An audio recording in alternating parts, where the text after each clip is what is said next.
Live everywhere. Daily Co's Radio on netrootsradio.com presents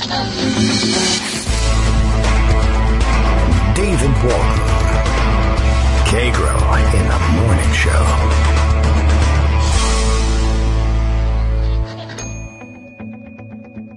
Now, here's David Waldman. Hey, hi everybody, how you doing? It is Thursday, September 6, 2018, the end of time in recorded history.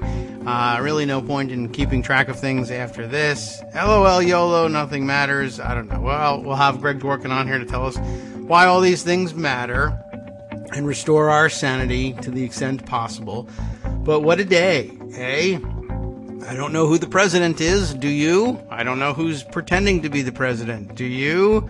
We'll discuss, I guess, the varying, well, I don't know, how many, are there varying theories on who wrote this op-ed? We're going to have to talk about the op-ed, as irritating as that is. Naturally, we all have various assortments of mixed feelings about the op-ed and about the idea that there might, in fact, be some sort of, well, I don't know what to call it, but something styling itself as resistance inside the White House, inside the administration. It's not the same thing as resistance, of course, to line your pockets and hope that no one notices while you work the strings on your puppet president and call yourself a hero. Don't really know how we're supposed to deal with this one. Definitely no playbook here. Meanwhile, over on the other side of Pennsylvania Avenue, the farce continues in the Kavanaugh quote-unquote hearings. Some heated moments yesterday, some of which are extraordinarily relevant to topics covered on the show for a long time, others of which are extraordinarily relevant to topics covered on the show for a relatively short period of time. But, well, gold star, I guess, after all of my complaints for Pat Leahy. At the very least, he brings institutional memory to the table, which is extraordinarily valuable, and you can keep him around just for that if you want to. But yeah, still have the same complaints about his proclivity for institutionalism, I guess, and this idea that one day he might rediscover some of the Republicans that he thinks used to serve in the Senate and on the Judiciary Committee back in the good old days, and I don't think there ever were any such people, but okay, maybe we ought to give him the benefit of the doubt from time to time, because he did remember an amazing incident that I recall only insofar as it was a small moving part in the judicial nominations fights of 2004 and 2005 that included the first iteration of the nuclear option under that name, at that point being threatened by Republicans, and the strategy being run by a Republican staffer who was identified yesterday. We've always known who it was, but brought his name back up. Manuel Miranda, who, well, you know, I mean, Armando could tell you a lot about him, too. I remember this whole incident. And, of course, by the way, for those of you who caught bits and pieces of it yesterday and understand that Miranda was caught and fired by the Republican staff director. The majority at that time was Republican. He ran the judicial nominations operations for the Senate Judiciary Committee at the time. They fired him. He moved immediately, thanks to Wingnut Welfare, immediately into the same job at twice the pay in the private sector, just in case you ever wondered what happened to him. And I have ever since had a curious interest in Hamilton, the musical, only because I used to have a Google News alert for Manuel Miranda at that time set up, and I kept getting hits for Lin-Manuel Miranda, the writer of, well, a number of Broadway and off-Broadway productions, including Hamilton, and he became a big star, and it was always confounding to me that the two of them kept screwing up my Google alert mix. But yeah, I remember that incident.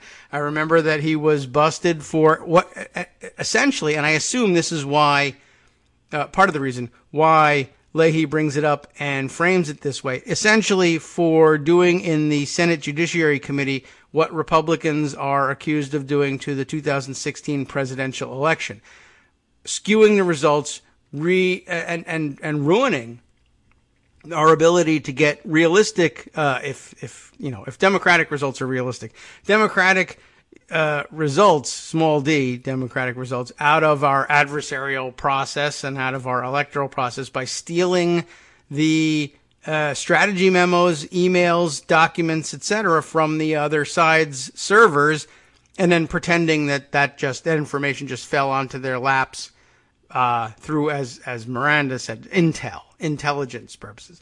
We now, of course, have pretty good evidence of that happening pretty solid evidence of that happening in the 2016 election. And now we can couple that, thanks to Pat Leahy's institutional memory, because I saw it, I witnessed it, I forgot it.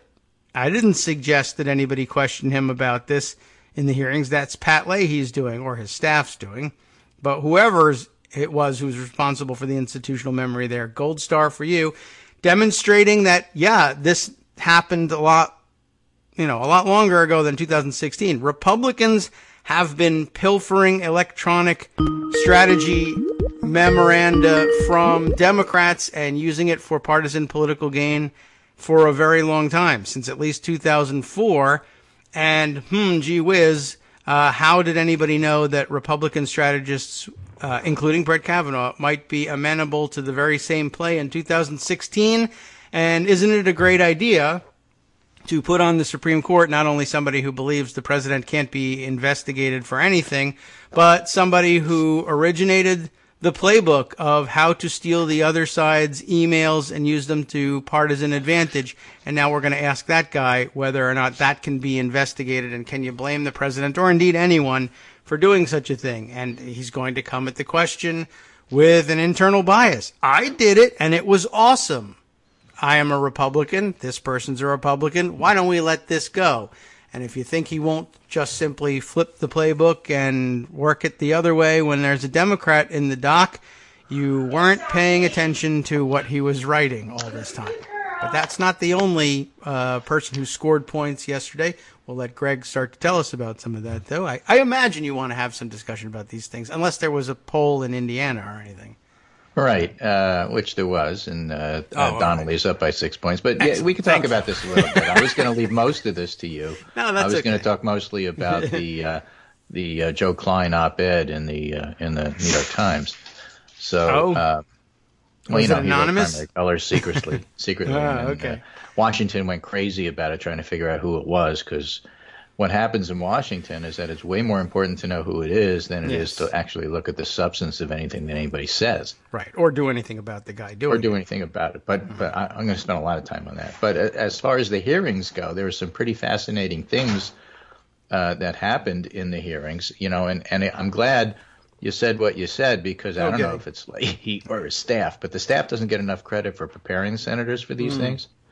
Yeah, and the staff have prepared a lot of the senators for this. Somebody who is wicked smart and sharp is Kamala Harris. Watching her question him.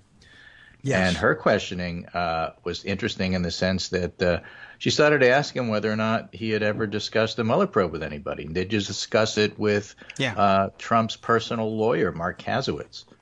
Who, by the way, is in the habit of sending nasty emails to people, warning them to back off in a way that I cannot repeat, even on internet radio. Yes, and Michael Cohen does that, too. So it's not like you wouldn't know who he was. Right. Michael Cohen used to be in that habit. Knows who he is, and Kavanaugh was stumbling over, who, Kasowitz? Who is this guy? I never heard of this guy. And it's like, okay, what do you know? And then Democratic staffers let know to the media that we think there's more to this, and maybe we'll hear more about that today. Yeah. If you have a non-zero answer for the question of who have you as a Supreme Court nominee who will possibly get all sorts of cases relating to this, who have you been discussing the ins and outs and legalities of the Mueller probe with? If your answer isn't nobody, I don't discuss hypotheticals, I'm a judge, and yada yada, then you fail and you're not allowed to take your seat. In a normal world, of course. In this one, terrific, wonderful, good lie, excellent, you're in. I couldn't help but imagine the scenario where Tom Brady is one of the Republican senators questioning Kavanaugh and then makes the statement to the microphone, judges should be just like referees. They should work for the Patriots. Now, okay, that finally, where does this make sense? How much time have we got? No, you did it right, nice and neat in like 1 second. Well done. Okay. So, that's fair. Isn't it fair? Everybody should work for the Patriots. That's right. I'm just trying to make sure it's fair, if everybody works Kavanaugh for the same obviously team. is incredibly biased and would be a terrible choice, which means he'll probably get confirmed. But it's an interesting line of questioning that that Harris should follow up on. And when you watch her, it's like, oh my gosh, she is scary. I hope she's not asking me about anything. Yeah, she really did a fantastic job and a very prosecutorial job. We can save the ins and outs of her. And so did the underrated Amy Klobuchar. Senator Amy Klobuchar, as we like to call her here. Good. Yeah, did she do a good? I did not get word of that performance, but could I be blamed? So many things happened. Yeah, leave that for the moment. All right. There's weird stuff out there that I think is always worth mentioning. Oh, really? What happens whenever I come across any weird rule thing, I usually DM David just so I don't forget about it and say, hey, did you see this? This is like really weird. Oh, yeah.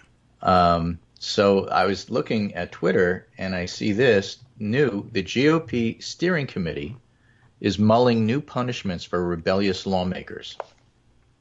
Right? All right. If you're a dissident, House Republicans are chewing over a proposal to hold members accountable for not voting along party lines or signing discharge petitions, two acts of rebellion that the Republicans are not happy about. This is in the Hill.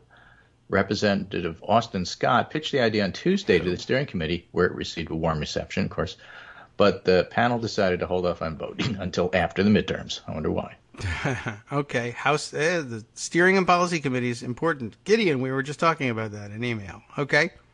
The resolution would require the steering committee to review whether changes should be made to a lawmaker's committee assignments if they vote against a rule, which sets the stage for floor debate on legislation and is almost always passed along party lines, or if they support a discharge petition, which is a tool to force floor votes. And committee chairs could see their gavels on the line if they vote against anything considered a key leadership issue. Okay. Where is this? Is this in your roundup today? I'll go. No. Well, I had it as a tweet. Oh, but at the bottom there, I will include the entire URL to the. Sure, I would like people to be able to read it, and it says Melanie Zanona on Twitter. News: the GOP steering committee. That's at the bottom there. But here's the actual story from the Hill. Okay. Okay, and another one, which is just a fun one. Yeah. Is that there was another hearing not quite well as covered as the Kavanaugh hearings, which are far more important. But on C-SPAN, there was a grilling of Jack Dorsey from Twitter and some of the tech people. I think Sheryl Stolberg, or is that her name? Sandberg from Facebook. Yes. Right? And they were grilling them about what are you going to do about it to protect the election and stuff like that. Yeah, so a right-wing nutjob protester interrupted the hearing, complaining, of course, that the tech companies are discriminating against conservatives. Yes, huge. And you will remember, of course, that certain people in Congress have their own particular styles about how to shut down protesters. Barney Frank is famous. Yeah. He would just disparagingly make fun of them until they just stopped. Yeah. I can't talk to you, he once said, in one of these town hall meetings where somebody was interrupting. He said, I can't have a discussion with you. You are dumber than a table, Yeah. And all the pieces of furniture he could have picked. But it worked, Yeah. So in this particular case, the protester was trying to disrupt the hearings, and Representative Billy Long, who I think is from Louisiana or Arkansas, I don't know where he's from. Good question. Who happens to be, in his previous life, an auctioneer. Yes. Just went into the auction patter. Yeah, I'm not sure what he was auctioning off, but the C-SPAN video of this, which is absolutely hysterical. And this protester, this right-wing nutjob protester, is trying to get the point across that she feels that the tech companies are just discriminating against conservatives because, as you know, conservatives have no voice and, there's no place for them to be heard. And he just goes on with her pattern, trying to sell her cell phone. Is that what he was selling? He goes on. He's great at it. Oh, yeah, he's a very good auctioneer, I think. Speak because he's got the microphone. And then when she finally sits down, he yields the floor to tremendous applause. Yes, it was very funny. She's completely beclowned, as they like to say. And it was one of the, I hesitate to say any of them are luminaries in the alt-right, but she's a fairly well-known quantity in the alt-right crazy world. And it was funny just to watch her. She really didn't know how to deal with it. There was nothing you could do. I mean, he just drowned her out. It was very funny. Plus, her objections were stupid. I think he thought he must have gone into that patter. She was holding up her cell phone like on a selfie stick sort of thing to raise it up and get a. So he decided to auction off her cell phone. Yeah, it looked like an auction paddle, with your little number on it when you do your bidding. I think, and I think that put him in mind of that. And all right, well, I know how to deal with it. Pretty funny, right? Yeah. Other things that came out that were just interesting to talk about as we warm up for the main event here is Karen Tumulty tweeted an interesting thing. Oh, okay. And that is that there is a Time magazine. Remember, that is Time interesting. Is capitalized. Wow. T is capitalized. I is the whole thing's capitalized. And it's Time a magazine on paper. And has a magazine cover coming out. Okay. Entitled "The Persistence of Nancy Pelosi," and a nice picture of the Democratic Minority Leader. Yes. Hi, Nancy. How are you? Hi, Nancy. But Senator the thing Nancy, we like to call as Karen Tumulty points out, believe it or not, this marks the first time Nancy Pelosi has ever made the cover of a major national news magazine. Never happened when she was the first woman speaker. That is a good point. Like, we should have done that. Like, what was on the magazine cover that week, I wonder? I don't know. But, the whole idea that the media didn't somehow influence the 2016 election with some of the people in high news levels suddenly getting, thrown off the stage for inappropriate behavior. I mean, it's all of a piece of a world that, is worth exposing. Why was she not deemed newsworthy enough as Speaker of the House to get a cover on a magazine? That is a really good question. And at first I sort of thought, well, dopes that didn't pay any attention to whatever, but no. Yeah, good point. The various people who have been bounced from their positions, as I assume the types of editors that make those decisions, bounced out of office, exposed as harassers and misogynists. That might have something to do with it. Maybe. I mean, pretty good bet, I would guess, now that you mention it. Right. The funny, sad thing is, I retweeted that with the comment. Of course, misogyny doesn't exist and then I wrote MEDI ... meaning media. Oh, wait. With that Karen Tumulty comment. Yeah. And all my medicine friends said, I read it as medicine. Okay. And I said, you're absolutely right. Good point. Yeah. That is a very interesting question. And I see the Time magazine covers for the period between, this would have been like from November 2006 through January 2007 would have been the time to say, hey, there's going to be the first woman speaker ever. And Time magazine has got George W. Bush on the cover, God versus Science, the Pope confronts Islam, the Iraq Study Group, all important things, but how to build a student for the 21st century. Oh, and then they named the Person of the Year, December 25th, 2006. Of course, that was you, meaning any one of you, because we were all Person of the Year. And then the first issue of 2007 didn't come out until January 22nd. China, Dawn of a New Dynasty. Right. And then February 5th, 2007 was the presidential podium, and only 648 days until the election. Right. I mean, she's totally unworthy of, being on the cover, even though she almost single-handedly saved the Affordable Care Act. Yeah. Well, whatever. She hadn't done that yet, but she was the but first when she speaker did, how come she who was a wasn't woman. on the cover? Right. I guess she's never made it. I see, believe it or not, March 26, 2007, Ronald Reagan's on the cover. He's dead. Don Imus is on the cover. There's a penguin. That's nice. Right. Don Imus got a cover and she didn't. It tells you everything you need to know. Mm-hmm. JFK, again, he's dead too. Mm-hmm. Weird. Okay. That's a good point. Okay, Thank Nancy, you. we have you scheduled to be on the cover. We just haven't run out of dead people yet. Right. Mother But when we Teresa do, made it. Yeah. We'll get around to it. It's not like they don't have women. So just let's not talk that about one. this thing. All There's right. this, collapsing Trump presidency. There's the Woodward book that comes out with all the reaction to it. Oh, that.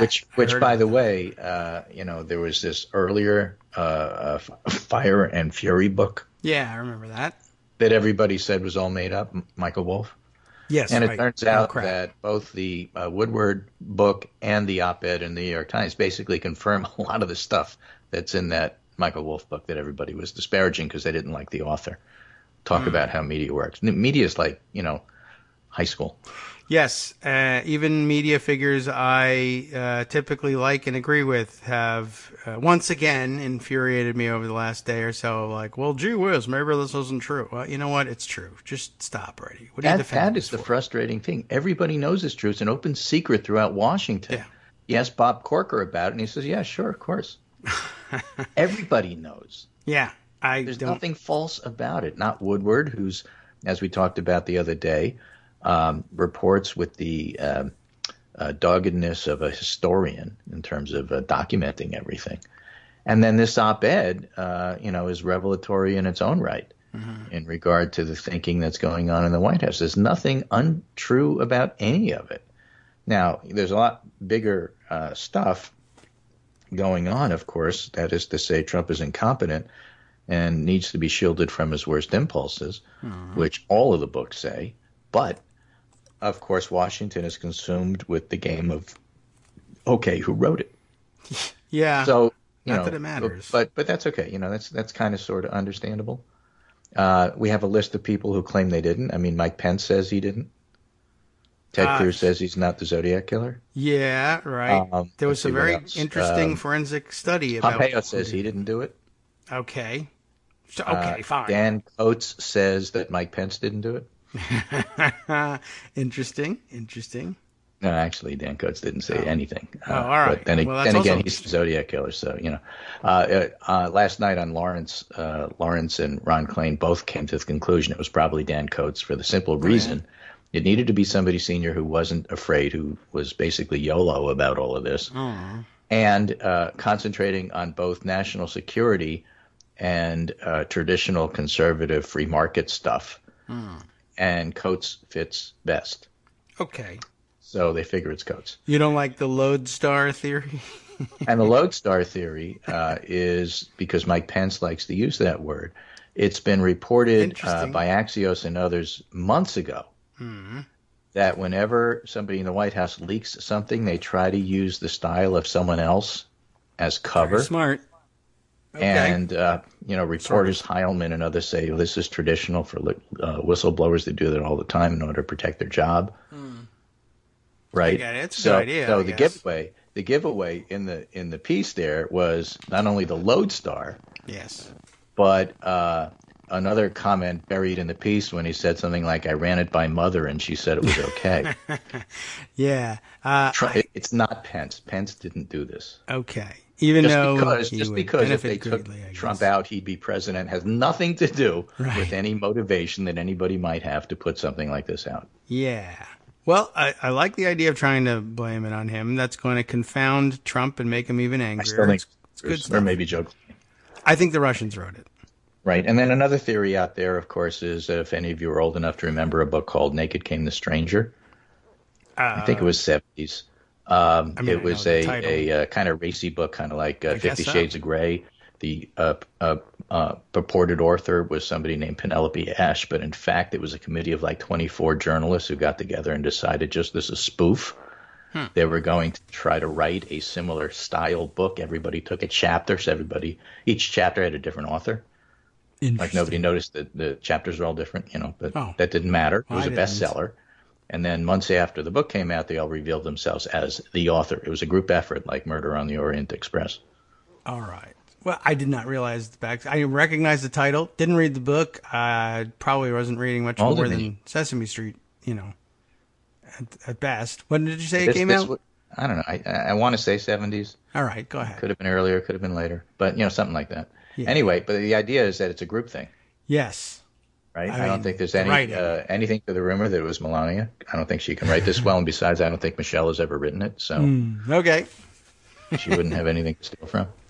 Weird. But, reaction, Stuart Stevens, to disprove accounts of his instability, Donald Trump took to Twitter to rant about treason and demand the arrest of his own staff. I liked that. Treason? Yeah. No, thank you. Rick Klein was talking to Matthew Dowd, or at least Rick Klein is reporting what Matthew Dowd said on GMA. This isn't a leak. This is a torpedo from inside the boat. And, of course, all the references about the callers from inside the house were all over the place. Wow. Yeah, that's true. I don't think I ever ran into one of those. There was quite a lot. The call is from inside the house.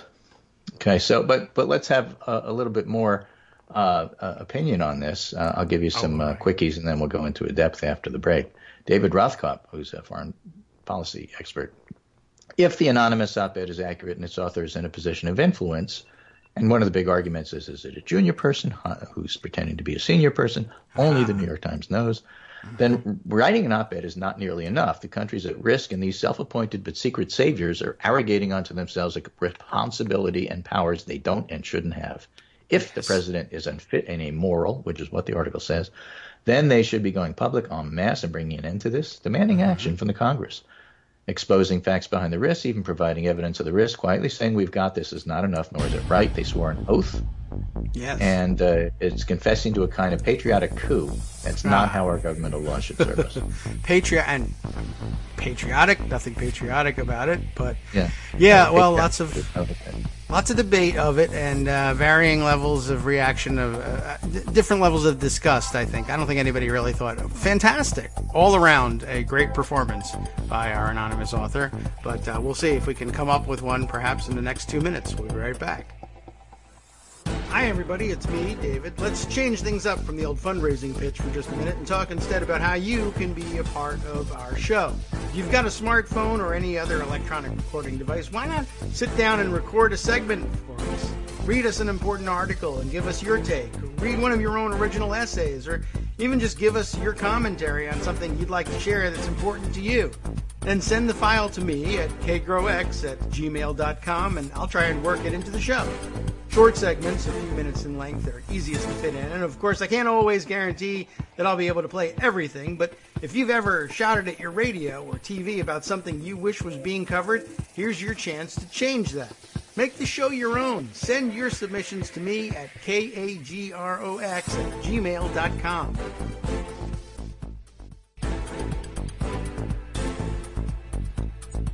Welcome back now to the Kagro in the Morning Show here on Netroots Radio, where YOLO nothing matters except for all the things we have to report to you. I didn't see anything over the break about anybody saying this was a fantastic idea and these people should get the Medal of Honor, but I imagine they think so. But let's see, what other items might we have to add to this? Well, so Ashley Parker's covering the VP office, and she writes, the VP's office on Twitter takes the rare step of publicly denying a New York Times op-ed, a reflection of just how many inquiries they've gotten from reporters who, alighting on the phrase lodestar, have speculated it may be coming from Pence World. And what the official statement was, the vice president puts his name on his op-eds. The New York Times should be ashamed, and so should the person who wrote the false, illogical, and gutless op-ed. Our office is above such amateur acts. It's coming from inside the house, guys. I just have to remind you. We have the actual opinion article. Here's an example of a response to it. This is Philip Rucker, Ashley Parker, and Josh Dawsey, just the headline in the Washington Post. The sleeper cells have awoken, quote unquote, Trump in age shaken by resistance op-ed. And this one is weird. It's from CNN Politics.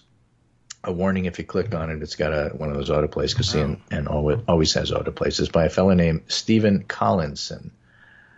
It says Trump sees treason from within, and he writes, it's impossible to know in the moment when a presidency begins to dissolve, But after a devastating 48 hours, it's already clear that Donald Trump's will never be the same.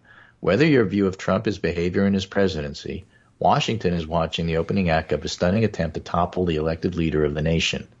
Damaging twin portraits of the president in a New York Times op-ed and Bob Woodward's new book are using the words of current top officials to fracture the mythology of vanity and bombast, conmanship and intimidation of Trump's personality cult.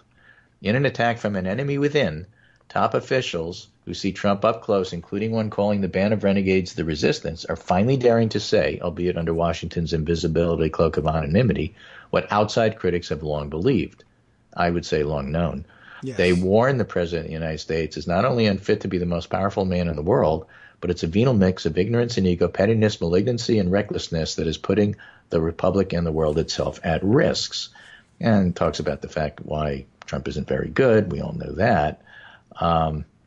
But I want to get to the bottom of the piece where it says, as Republican Senator Lindsey Graham told CNN's Wolf Blitzer, in my world, where I live in South Carolina, most people are very pleased with what the president is doing, adding that Woodward and the New York Times didn't cut much ice among his voters.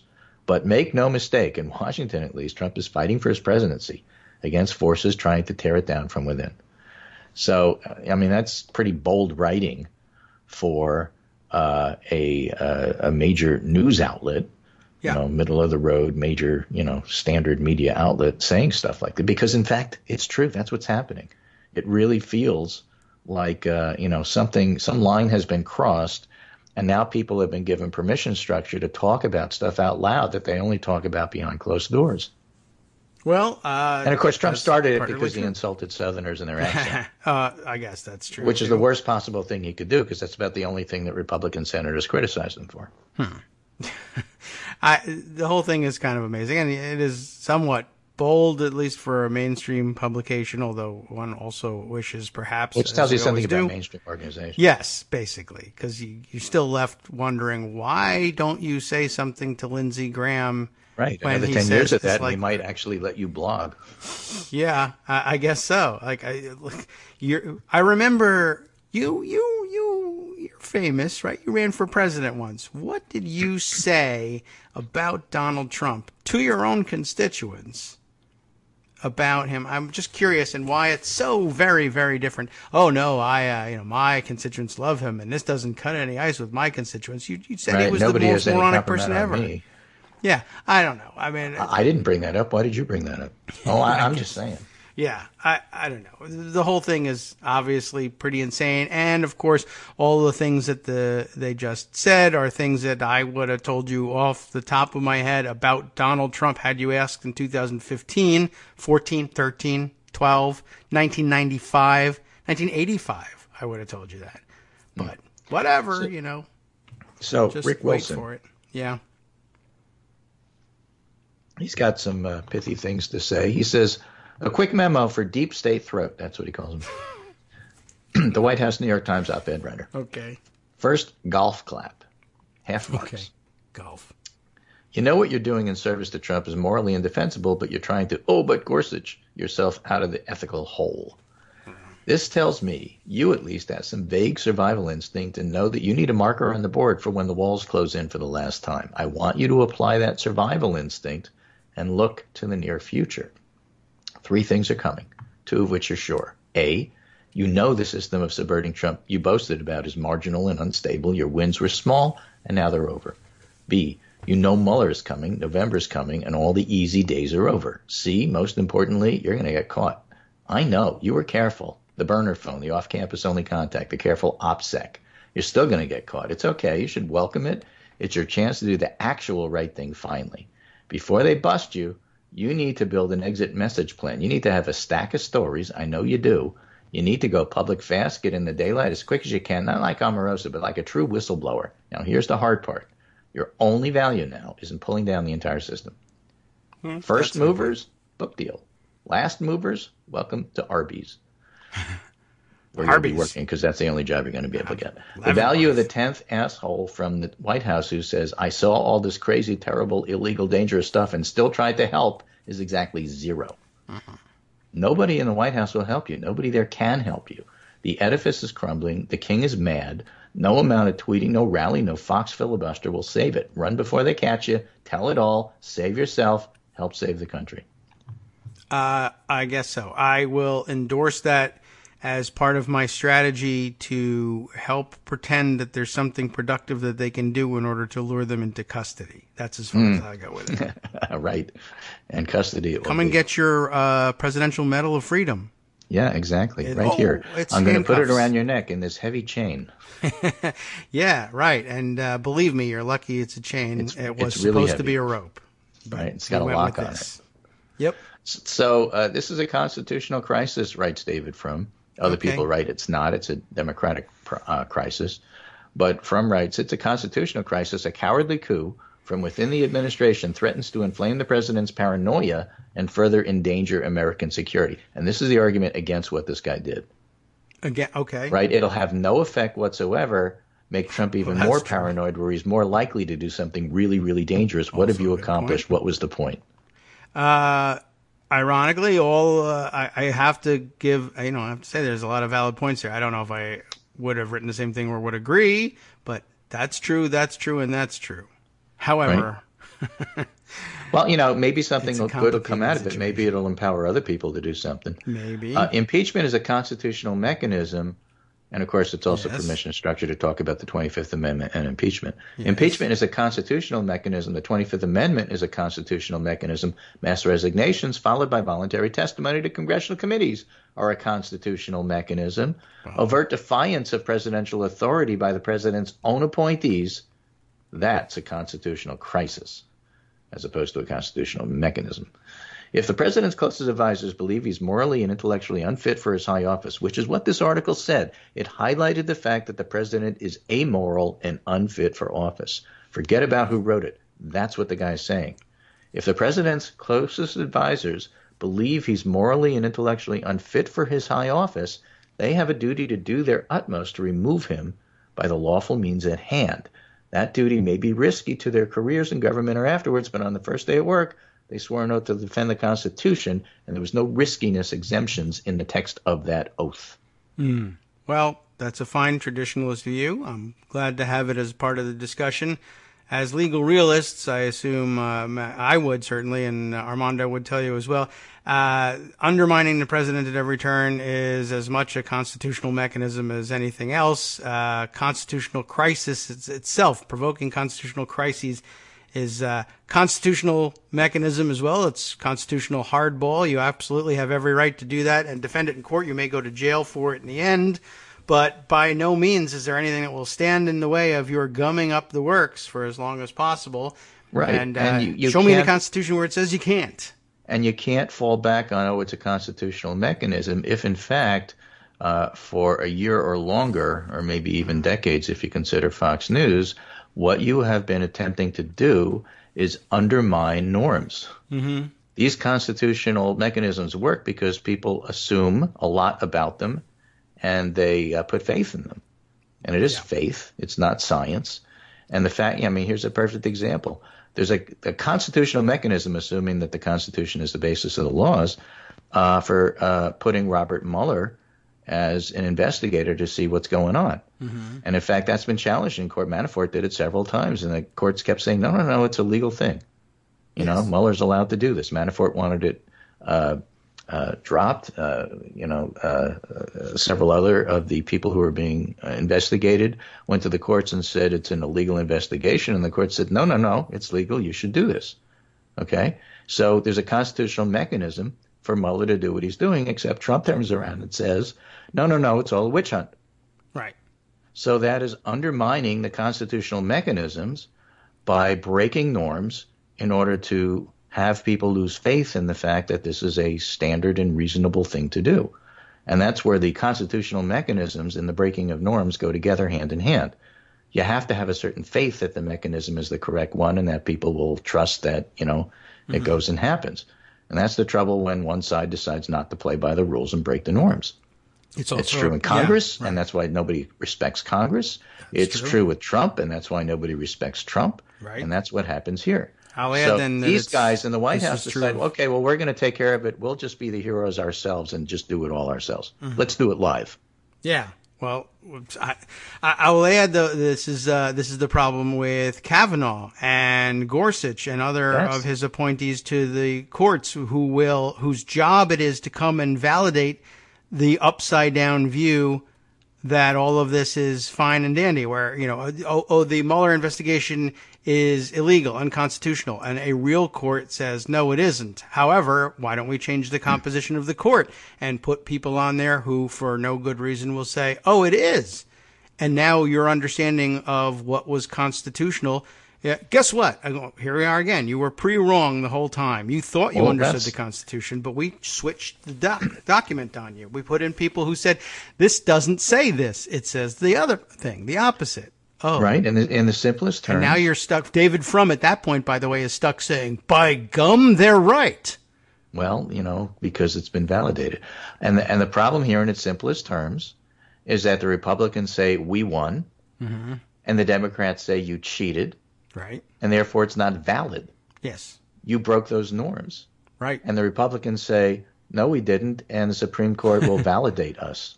Yeah. And the Democrats say, you still cheated. It doesn't matter what the Supreme Court says. And once you get to the point of it doesn't matter what the Supreme Court says, you've broken the entire system. Yes. And this is, I guess we'll just add this one on. Although it's sort of kind of in many ways the right thing to do, it should be noted that Democrats then, having been nominally defeated on not only in the election, but in finding out that the courts now say that cheating was okay. Democrats, typically, the reaction is, well, we'll campaign, we'll win, and here's our pledge. When we win, we're going to put the rules back where they were because that's the right thing to do.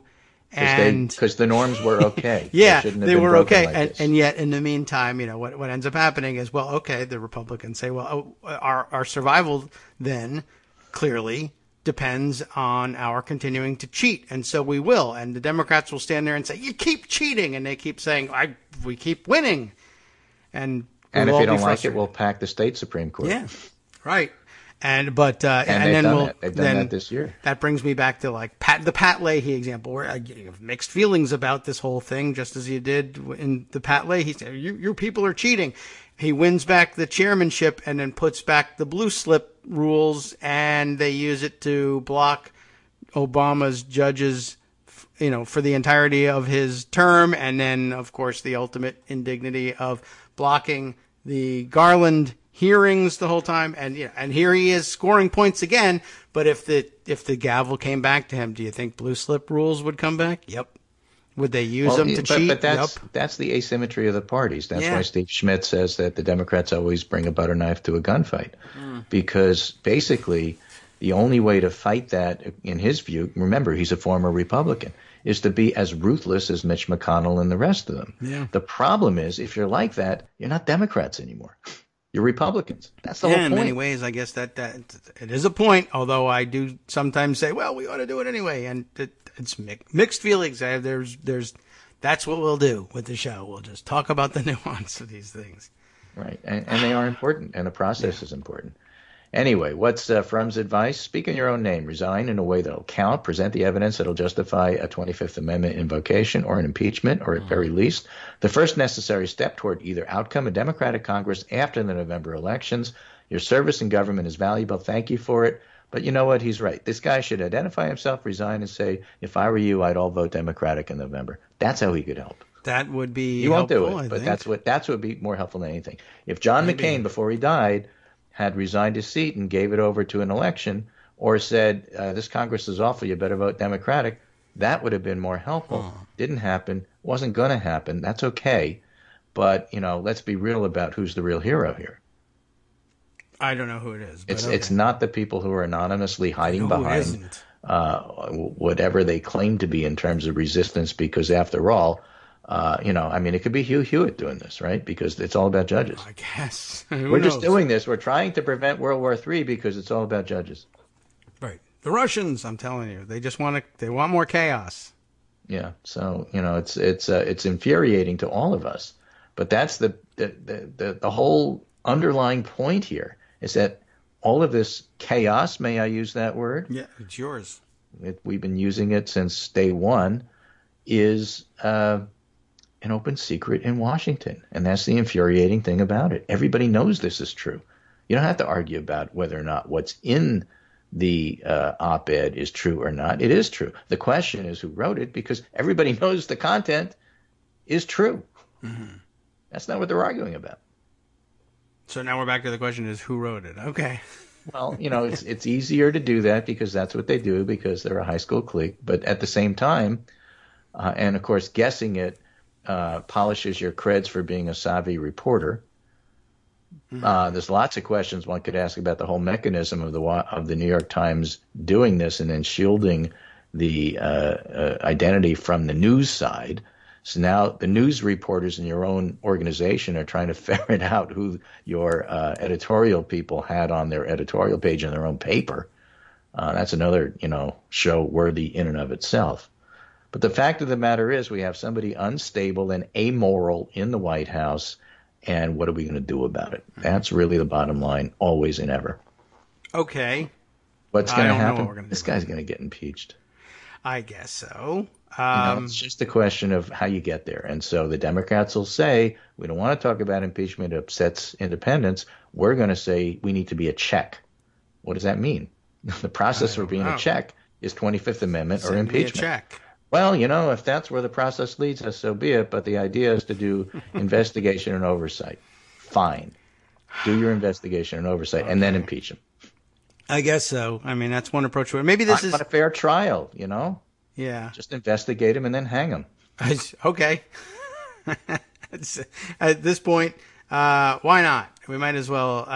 Look, I wonder whether now, with Democrats having worked so hard, certain Democratic strategists having worked so hard, no, don't talk about impeachment, and Republicans working so hard to insist that all Democrats are talking about impeachment and all Democrats want to do is talk about impeachment, they plant an op-ed that makes impeachment talk all but inevitable. Doing the Democrats' job for them. But it's like saying to you, we're going to do this I wonder radio if they show. thought they were doing 10 minutes their job before the break. Mm-hmm. Whatever you do, I don't want you to think about a brass monkey. Yeah. Don't talk about it. You shouldn't even think about it, because if you think about a brass monkey, the whole thing is going to fall apart. Don't you dare. Don't even consider thinking about a brass monkey. Right. And, of course, the only thing you're going to be thinking about for a while is a brass monkey. So, I guess so. If the Republicans want to keep talking about this, fine. Democrats don't have to. Yeah. Well, I wonder if they thought, I guess if they really bought their own, PR, then they would think that it would be a great thing for them politically if they fanned the flames for impeachment. No, don't do that. Sure. All right. So, Republicans keep saying all Democrats want to talk about are impeachment. And the only grounds they have for that is conspiracy to work with a foreign power to change our elections, money laundering, and obstruction of justice. That's the only things they have. And they keep talking about impeachment. And you're going, okay, tell me more. Okay. I'm willing to have them do it. By the way, I'm willing to give you the stage and have you set out your point of view. Keep talking. Okay. Yes, I would. The microphone is yours, I guess. New York Times will give it to you. Tell me about it. I'll wait. I have another. Arcane constitutional, let's say, institution to lay some blame with. I don't know how they, at the time they really would have been moved to act, but I do want to say, 25th Amendment, yes. Impeachment, yeah. I'm wondering now that. Wait. I can guess. Okay. Yeah, I've been talking about it in the morning. So yeah, go ahead.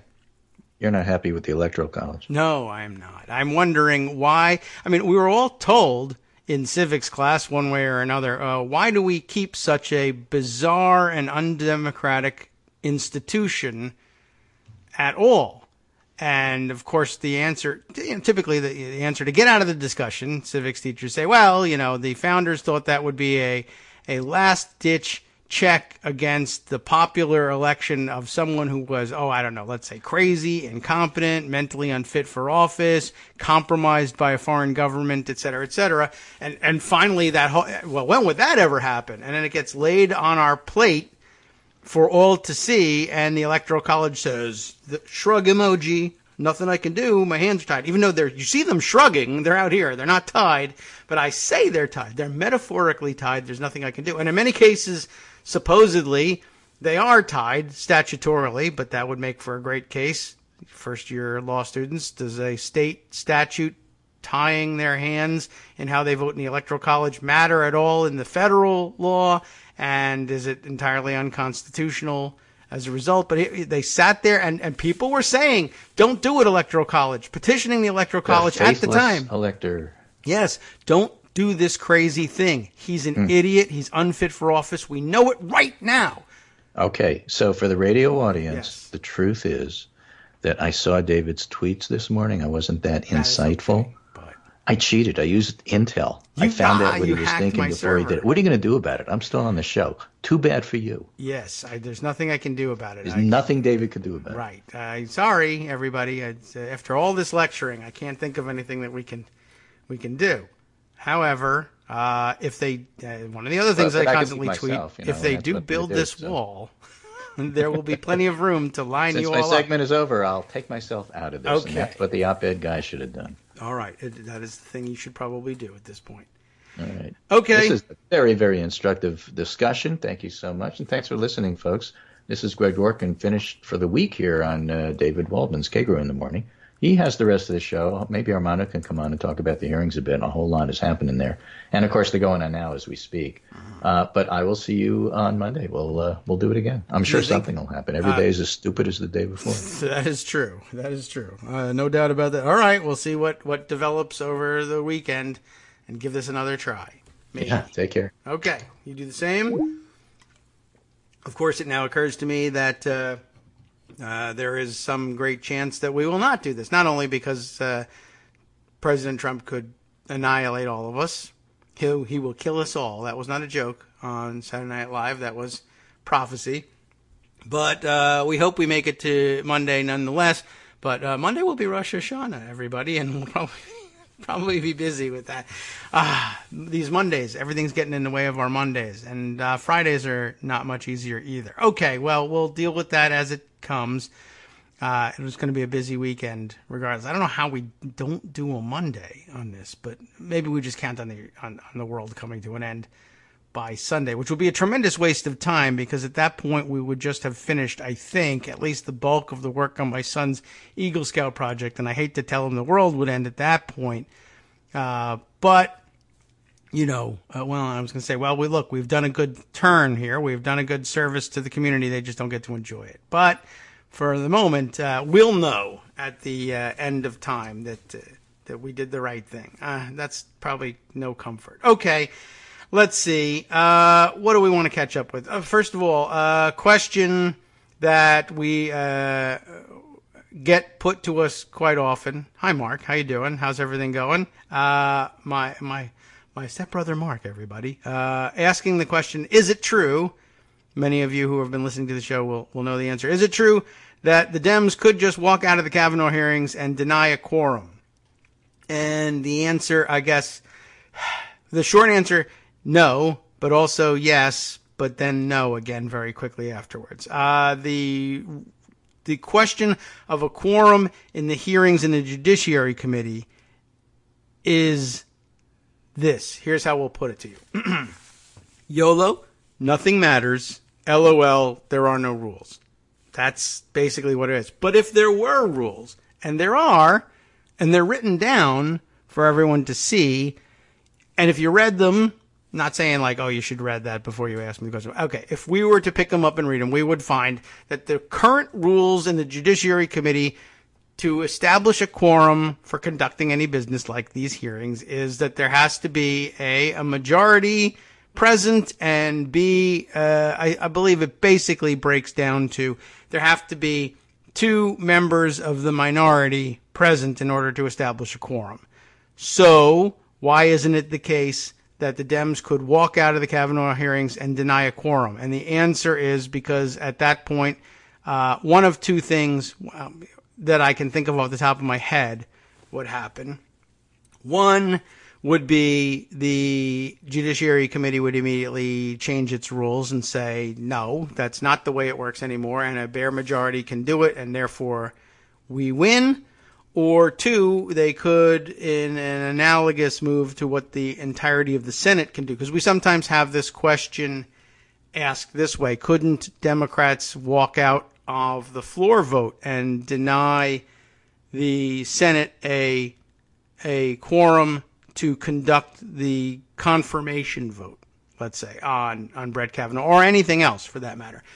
In that case, what ends up happening is, as we've explained a couple times in the past, the majority is empowered to essentially send the Capitol Police, the Sergeant at Arms and the Capitol Police, to actually, yes, arrest, although they don't go through booking, but they will detain and physically force back onto the floor absent senators. If they can find them, that's true. They could all literally disappear. But again, if you left a majority of the Senate on hand, because the Republicans do have a Senate majority, without any Democrats present to object to, say, unanimous consent requests to, temporarily change the rules or simply voice vote Kavanaugh through and install him that way, then, if all the Democrats are absent, there's nobody there to object to that. If one Democrat stays behind to object and then runs away before they have a quorum call, they can arrest him and carry him back in. And I'm not even 100% sure what happens if you carry somebody back into the floor and they just refuse to answer the quorum call. But I think that they would probably at that point say that the chair can take notice on its own motion of the presence of this other senator and establish a quorum that way. But there are a number of things when LOL, YOLO, nothing matters, and there are no rules anymore and nobody to stand in the way of changing the rules. So that's what happens. So is it true that the Dems could just walk out of the Kavanaugh hearings and deny a quorum? Yes, according to the current rules, but so what? They're only the current rules. Wait 5 seconds and I'll give you a new set of rules and it won't be true anymore. Is that a good answer? Yes, but no. Is it an interesting thing to ask Kavanaugh? Is this the rule of law? Is this the way we should be doing things? Because that's what you seem to want to do on the Supreme Court. And he'll say, yeah, it's a great idea. Thanks for asking.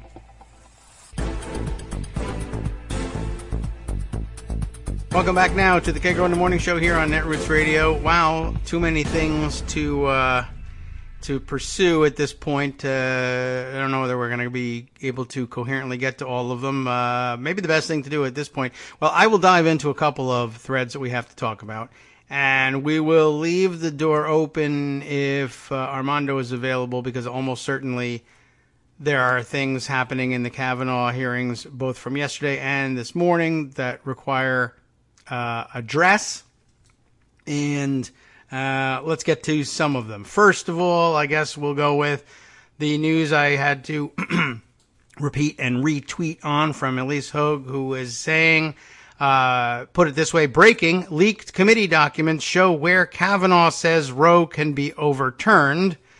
That in itself is news, of course, because the whole charade that he was going through in order to get Susan Collins and others on board was, no, he's open-minded, plus he says Roe is settled law, and so therefore abortion rights aren't really threatened by his appointment to the Supreme Court, and it'll be okay if I, Susan Collins, and every other woman to whom the question is put were to confidently vote for his confirmation to the Supreme Court. So we have a written memo. In fact, it's an email from Brett Kavanaugh in 2003, and the relevant part of it is circled. The part that's relevant to the question that Elise will have as president of NARAL and Pro-Choice America is isn't Kavanaugh lying when he shines people on and says, I won't vote to overturn Roe because it's settled law? And the answer, in part, is here in this email, the part that's circled that says, I am not sure, this is from Brett Kavanaugh, I am not sure that all legal scholars refer to Roe as the settled law of the land at the Supreme Court level, since the court can always overrule its precedent, and 3 current justices on the court would do so. The point there is in the inferior court point. That would be courts lower than the Supreme Court. Not that, the court in itself, in essence, is inferior. But, on the one hand, pow, gotcha. And on the other hand, yeah, duh. Not on that Elise has done something that's duh here. It's just, it's duh on everybody who has somehow pretended that the court couldn't overrule precedent. I don't know how we could put it any more plainly to you than Armando and I have put it. And maybe that blows your mind occasionally to be told, yeah, anything can be turned upside down. Get 5 justices to say up is down, and guess what? You're all wrong about what up means. And that's just the way it is. But, you don't even have to go that far to understand.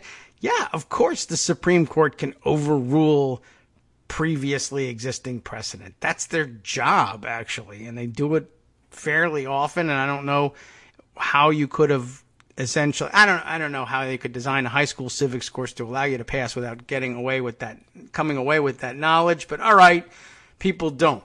Yes, the Supreme Court can overrule things all the time. And so, here, I guess, really, if you showed that to Kavanaugh, he would say, yeah, I said that because it's true. The Supreme Court can change precedent, can overrule precedent. Everybody kind of knows that. I've been saying I wouldn't. I'm lying when I say that, but I've been saying I wouldn't do that because, although they can do it, they should be reluctant to do so unless in the most dire circumstances or where, the law is just so antiquated and time has passed it by, etc., that it's obviously wrong and everybody knows it. But, that adds almost, I don't know. That part to me adds nothing to the discussion. What is more interesting is up at the top here, and it's not circled, which is that this is an email from Brett Kavanaugh at who.eop.gov. That would be White House Office, WHO, I think, O. But White House is the WH in that. EOP, Executive Office of the President, and of course the .gov tag at the end means, it's, his official government email. When he was working at the White House, this is dated March 24th, 2003. It is to James Ho, staffer at the Judiciary Committee, Barbara Ladine, Republican conference staffer inside of the Senate, and with regards to Priscilla Owen and her nomination to the Circuit Court of Appeals. And this brings us back to what Leahy has been up to in the past day or so.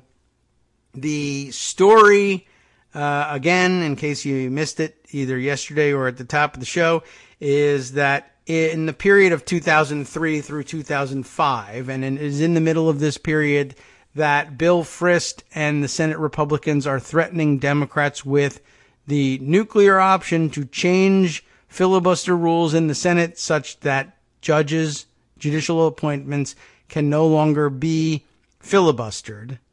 And you should keep that in mind. I don't know if everybody absorbs the import of that. I think probably listeners to the show actually almost universally do grasp it right away.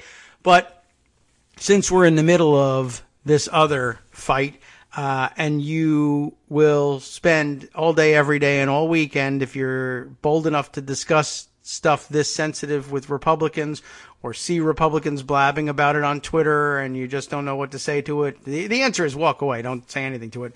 Just be sure that you know that you're right. Don't worry about it. But when you see Republicans saying, oh, this is the Democrats have no one but themselves to blame. They changed the rules in 2013 and they shouldn't have done it. And now they're paying for it. You should probably keep in mind that in the years 2003 through 2005, almost the entirety of the Republican Senate conference believed that the constitutional thing to do, the Constitution practically demanded that filibuster rules be changed by the very mechanism that the Democrats used in 2013, and for the very reason Democrats did it in 2013. They believed that filibustering judges in particular was unconstitutional. I didn't believe that was the case, and I didn't believe that was the case when they were filibustering the judges in 2013 either, when Republicans were doing it. But I did think it was annoying. However, in 2003, 2004, 2005, every single member of the Senate Republican conference believed that Democrats were in the wrong for filibustering judges, that they were thwarting the Senate's proper role in giving advice and consent to judicial nominees in particular. And the bulk of my activity around filibuster reform was, in fact, about legislative filibusters and not judicial filibusters. But anyway, what ended up happening is the Democrats executed exactly the maneuver that Republicans said should have been executed and that they wished they had executed in 2003, 4, or 5, and for exactly the same reason. They actually would have, in fact, limited it to judicial nominations. Maybe they would have expanded it to executive nominations. I don't know. But they were saying explicitly they wanted it to be for judicial nominations. And then when Democrats went ahead and did the thing, the same Republicans who were screaming that the Constitution demanded it be done by Republicans in 2003, 4, 5, turned around and said a horrible, outrageous violation of the Constitution by Democrats. And then now that they are ramming through Republican-nominated judges again, say the Democrats have no one to blame but themselves, except for the fact that we said this should be done and Democrats accommodated us after all, and now we are making use of it. But it's horrible nonetheless. You should be aware of that. In addition to that, though, during this period of 2003, 4, and 5, Pat Leahy, among other members of the Judiciary Committee from the Senate side, found that their computer servers had been hacked, and all of the internal memoranda and emails strategizing about how to deal with these horrible nominees that the George W. Bush administration had put forth. What should be our strategy for blocking them if necessary, if possible? What are the things about them that are substantively so horrible that they ought to be blocked, that they deserve to be blocked? What mechanisms will we use? Should we resort to the filibuster? Is it okay to resort to the filibuster? Would we have the numbers to do it even if we wanted to? But more to the point, what are the substantive reasons that these nominees deserve to be blocked? And what can we do about it in the hearings? We can't stop the hearings, but what can we be asking them about that might demonstrate their unfitness for service on the bench and might convince Republicans not to go ahead with their nominations? And Manuel Miranda, working for the Senate Judiciary Committee Republicans, was at least involved in, if not the ringleader of, the effort to steal those memos so that they could hand them over to the people at the White House whose job it was to steer those nominees, those horrible, horrible nominees, through their confirmation process. Who was the head of that effort? It was Brett Kavanaugh. So Leahy's on to you, Brett, and he caught you yesterday, and you pretended not to know anything about it. And the committee used its process to attempt to keep from the public eye all of the proof that establishes that, yes, when Manuel Miranda stole those memoranda, that's funny, I didn't even really give any thought to that. When he stole all those materials from the Democratic servers, the person, at least one of the people he sent those documents to would have been Brett Kavanaugh. What else are you going to do with those documents? Right? We want, the reason we wanted the strategy memos is, of course, to tip off our own strategists so that we can work around Democratic strategy and defeat it, hopefully without their knowing that we already know their strategy. Who would you send that information to? Brett Kavanaugh. What's Brett Kavanaugh up to now? He says he's bound for the Supreme Court, where he will be sitting in judgment of the federal investigation into whether or not Donald Trump received and asked for and solicited stolen materials from Democratic servers, stolen once again and handed over in order that Republican strategists might be able to preempt and defeat Democratic strategy by having stolen the strategy documents ahead of time. And just one more parallel, again, to the Democratic instinct to do the right thing, whereas it is the Republican instinct to do the wrong. Everyone will recall from the past several months having been reminded that, yes, occasionally strategy documents written by Republicans for Republicans are stolen, sometimes by Democratic operatives, and that when they are, however, turned over to the Democratic operatives whose job it would be to exploit and capitalize on them, i.e. things like, the debate books, George W. Bush's debate prep books making their way into the hands of Al Gore, Democrats say, hey, this is wrong. Not only will we not review them and capitalize on them, we will call the FBI and have someone investigate. I hate to tell you this, Republicans, our honorable opposition, but your servers have been compromised and you need to talk to the police about this. And what's the big reward for it? Post-breach. Because that would have had to have happened in the election of 2000, right? 3 years later, Republicans say, you know what would be a great idea? Breaching Democratic servers. Someone breached our server and gave our strategy memos to the Democrats. Never mind that Democrats did not read them and gave them to the FBI. That was dumb. But what this really puts in our heads is the idea that, it's possible to breach the other side's servers and steal their strategy memos. Let's do that. In 2003, 2004, 2005. And lo and behold, the same people who were doing it then are now back in government in some new capacity and stealing strategy memos again.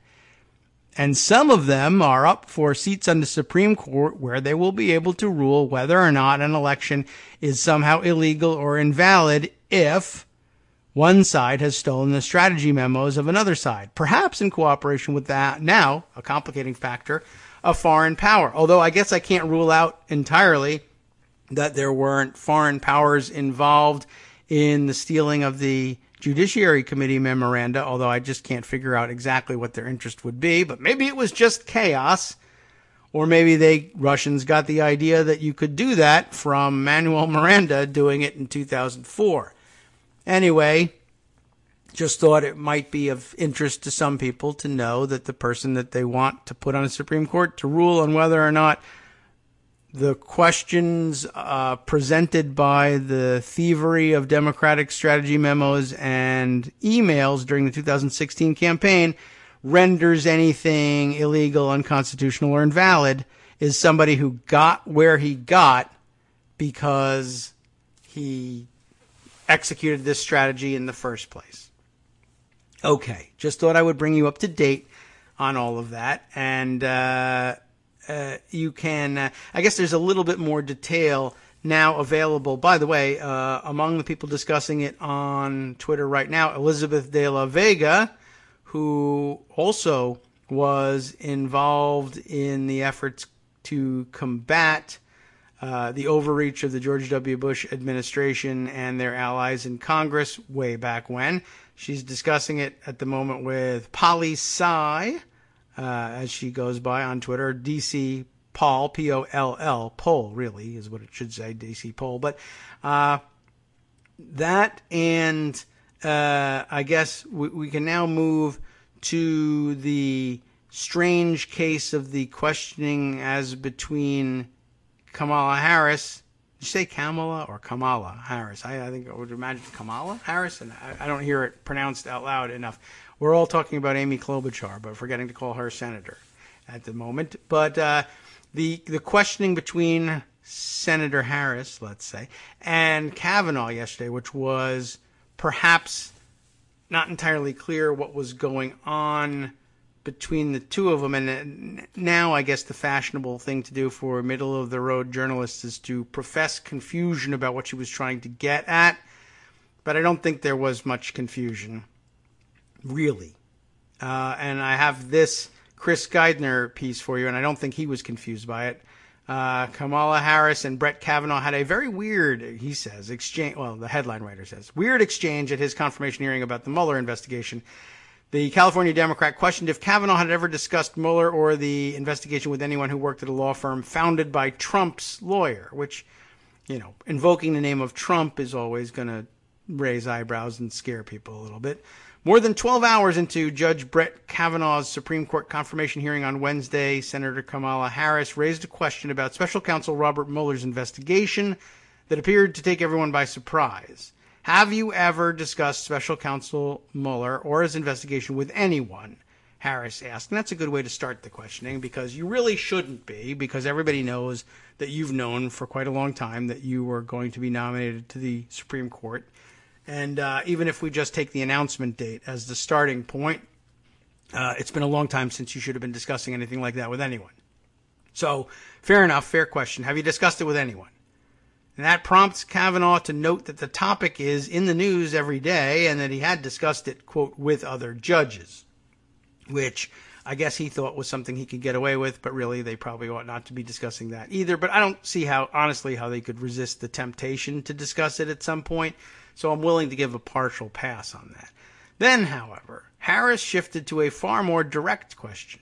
Have you discussed Mueller or his investigation with anyone at Kasowitz, Benson, and Torres, the law firm founded by Mark Kasowitz, President Trump's personal lawyer? And though that question amounted to a near accusation that the senator never quite made, Kavanaugh was also unable to give a direct answer, leaving the issue unresolved going into Thursday, what will be the third day of Kavanaugh's confirmation hearing.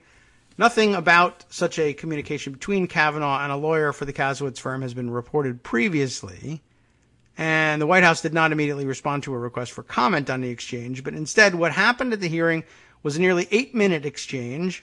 That's why I can't play you all the audio. That continued until Kavanaugh eventually said, "I'm not remembering anything like that." But in the interim, the two went back and forth, giving each other quizzical looks after each exchange. After not giving a definitive answer, Kavanaugh asked, "Is there a person you're talking about?"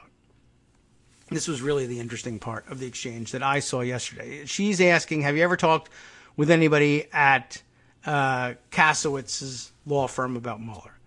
And initially, Kavanaugh is squirming, and you can sympathize to a certain extent with him. He's like, I don't want to fall into some kind of weird trap here. I don't know. His claim is, I don't really know I'm trying to think if I know people who work at that firm, because I don't want to say no. My first instinct is to say no, because I don't think I've talked to anybody at that firm about anything. But maybe I talked to somebody that I know or ran into or met one day who happens to work there, and I don't know that or I don't remember that. Of course, the problem with that is the answer to how many people have you talked to about the Mueller investigation, given that you are up for a seat on the Supreme Court and will probably have to make decisions about that. And you've spent the rest of your hearing saying, I can't answer the questions of United States senators who sit in judgment of my nomination about things that might come before me. So I surely didn't just talk to people on the street about things that might come before me, except he really did. This is only an answer you give senators in a confirmation hearing, that I don't talk about anything. Therefore, you can't pin anything on me, so you have no clear reason to vote against me except ideology, and I'm willing to let you live with that. Now vote for me. So he's trying to answer her question in a way that won't get him in a perjury trap. I don't know, maybe I did talk to somebody about it who happens to work at that firm. Problem one, though, is that the answer to how many people have you discussed the Mueller investigation with while your Supreme Court nomination is pending has to either be 0 or you're disqualified. Not that it matters in the vote count. They will just overlook that. But really, the answer ought to be 0 if you're going to sit there and tell us you can't answer any of our questions because I'm so worried that something could come before me that I won't discuss it. If you don't live that way in your daily life, what's the point of telling senators that you're going to live the next couple of hours that way? You see what I mean? So the exchange then becomes, well, geez, I wish it's clear, he's essentially saying, Senator Harris, it's clear to me that you think I did speak to somebody at that firm about Mueller. And if you would, maybe what you should do is tell me who you're thinking of, and then I will be able to say, I'll explain it away. I didn't know they worked at that firm. We really only discussed, the fact that the investigation was ongoing. We really didn't talk about that's what he wants to get to next. But Harris kind of stops, and I thought this was a great part of the exchange, was essentially he's saying, if you would tell me who you're thinking of, I'd be able to answer your question with some context.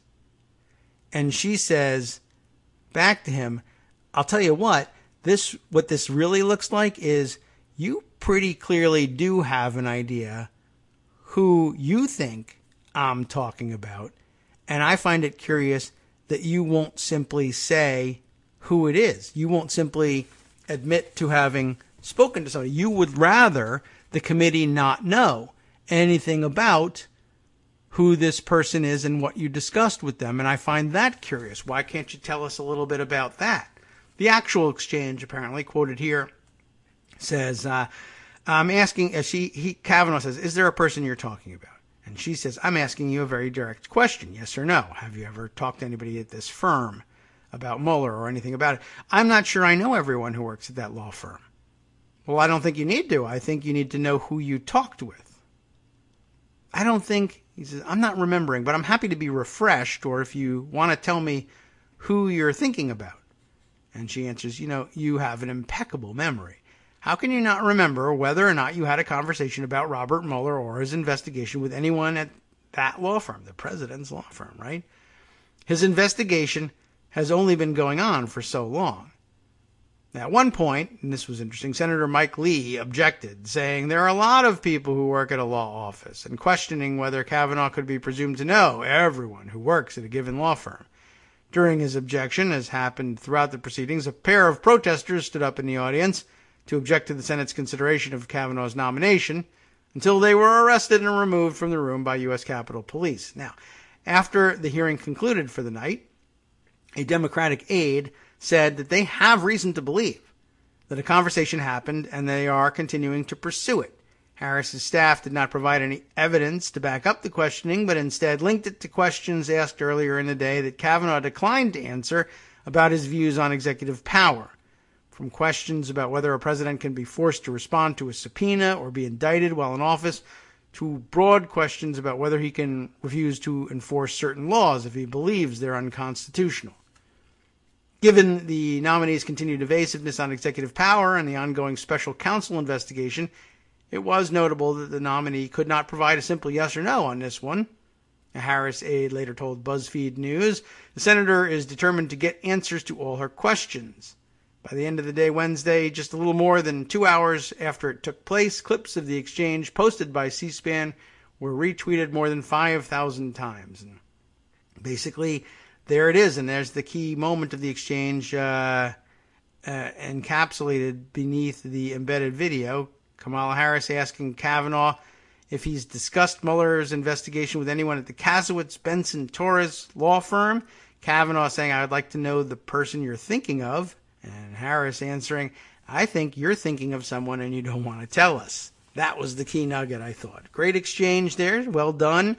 But apparently the press still scratching their heads as to why it would be important for Kavanaugh to work so hard to not admit that he spoke to someone at the law firm where the president's lawyer works, is where he's the named partner. Why is it important that the Senate Judiciary Committee and greater public not find out that Judge Kavanaugh, who now stands as nominee to the Supreme Court, had spoken to someone at the president's personal attorney's firm about the investigation involving the president, in which matter Kasowitz is representing Trump? I think it would be pretty relevant since, I can't talk to you about matters that might come before us. Well, I can talk, however, to one of the party's attorneys about a matter that almost certainly would come before me if I were confirmed. And that, I guess, is why he doesn't want to talk about it. So I think she's got him dead to rights on that one. And, let's see. Our next break coming up, but I wanted to bring up what Elizabeth De La Vega and Poli Sci were saying. Maybe we can fit it in a few seconds before our third and last break. Elizabeth de la Vega commenting on Walter Schaub's tweet. Walter Schaub replying to Preet Bharara. Big high-level conversation going on here. Why was he unable to say definitively that he has never knowingly spoken to anyone at the firm? That would have covered him in case he chatted with a stranger on a bus who happened to work there. Was it because he has knowingly spoken with someone at the firm? Walter asks. Elizabeth says, yep, Kavanaugh was scared out of his wits during Harris's line of questioning about speaking with someone from the Kasowitz firm. I wonder why. Polly Sy says it's because Kavanaugh knew exactly who she was talking about. Edward McNally, a partner at the Kasowitz firm, whom Kavanaugh worked closely with at the Bush White House under Alberto Gonzales.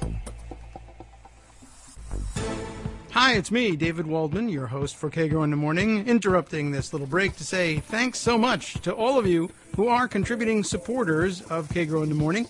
Thousands of you are downloading the show each day, but fewer than 1 in 25 regular listeners are donating to help keep us on the air. For the money you'd spend on a single 3-minute iTunes song, we bring you 2 hours of great news and entertainment every day, 5 days a week. Patreon.com, Patreon.com makes it easy. You can find us there by searching Kagro X or David Waldman or Kagro in the Morning or even Daily Coast Radio in their search box, and you'll be right where you need to be to make easy, recurring monthly contributions to support our show. Once again, thanks so much for your support.